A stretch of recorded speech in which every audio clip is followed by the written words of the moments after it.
এখন আমরা কাসকি মাছ রান্না করব। কাসকি মাছের পরিমাণ এই যে বাজারে যে প্যাকেটগুলো পাওয়া যায় এই প্যাকেটের অর্ধেক নিয়েছি। এই অর্ধেক কাসকি মাছের জন্য আমরা নিয়েছি এখানে একটা টমেটো, 2টা কাঁচামরিচ আর কিছু পরিমাণ পেঁয়াজ। আমরা এখানে বসিয়ে দিলাম। এখন এর মধ্যে আমরা দিব একটু তেল,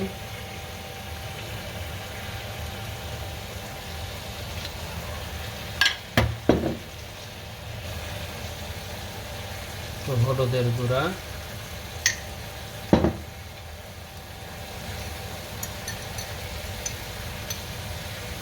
লবণ,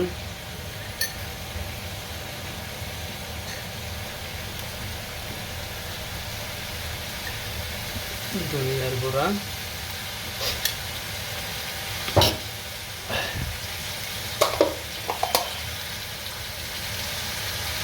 আদা রসুন বাটা,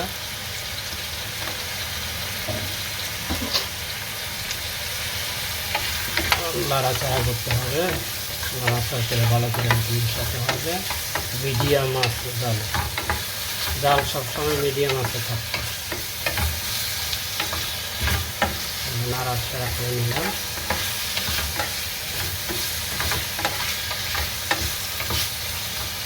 এর মধ্যে আমরা অল্প পরিমাণ পানি দিব যাতে মশলাটা সব পেঁয়াজ টমেটো এগুলোর সাথে মিশে একসাথে একটু হালকাভাবে নাড়াচাড়া দিয়ে,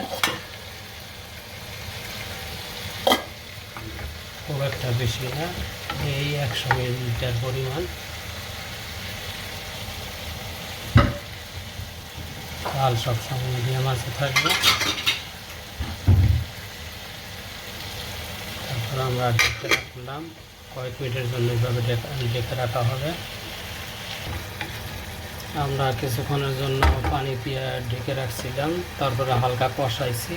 কষানোর পরে টমেটো নরম হয়ে গেছে, অন্য মশলাগুলো একসাথে মিক্সড হয়েছে। এমন তো অবস্থায় আমরা মাছগুলো উপরে দিয়ে দিব।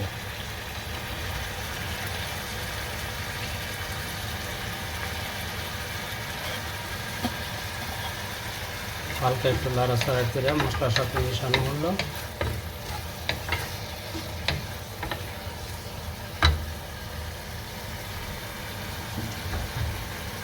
মাছ দেওয়ার আগে একটু নাড়াচাড়া করে কষানো করতে হবে। তারপরে মাছ দেওয়ার পর আর কোনো কষানো চলবে না। একটু পানি দিলাম পরিমাণ মতো, ডোবা ডোবা পানি। সবজি প্লাস মাছগুলো একটু ডোবা হলো। হওয়ার পরে একটু নাড়াচাড়া দিয়ে সব মিশিয়ে করে আমরা ঢেকে রাখবো মিডিয়ামের সাথে একটু বেশি তাপমাত্রায়। এভাবে রাখা হবে পানি শুকানোর আগ পর্যন্ত।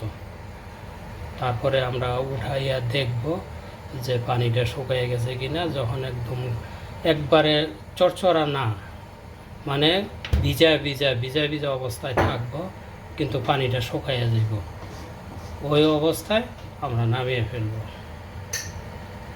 কাসকি মাছের সুরা এরকম হয়ে গেলে শুকানো অবস্থায় এখন উপরে আমরা ধনিয়া পাতা দিয়ে দেব।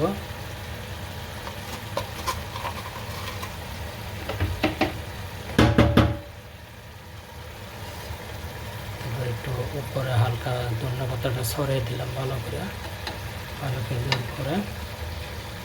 আমরা আবার ঢেকে দিব এইভাবে থাকবো।